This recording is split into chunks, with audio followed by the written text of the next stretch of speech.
Thanks for tuning back into our e-learning series. This episode will be covering how to install Office 365.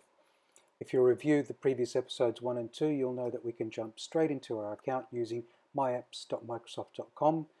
And you also would have noticed, apart from the G Suite link, that there's a bunch of other applications there, particularly from Microsoft. Now, pro tip here, if you log into office.com, your credentials, which are already saved as part of your Google profile, will give you access to a dashboard that will subsequently allow you to install Office 365. So if you go ahead and click on Office 365 Apps, it'll download.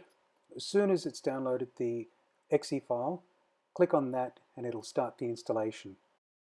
The speed of the installation will depend on your internet speed, but normally it's somewhere between 10 and 20 minutes.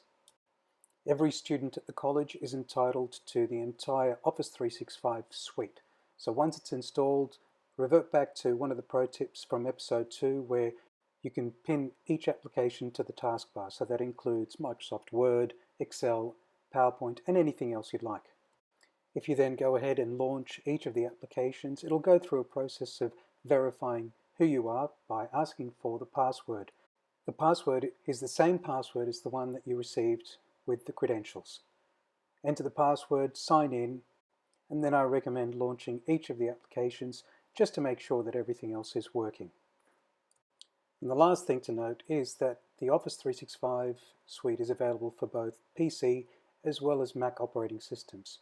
As is always the case, if you have any queries, please email help@irfancollege.nsw.edu.au.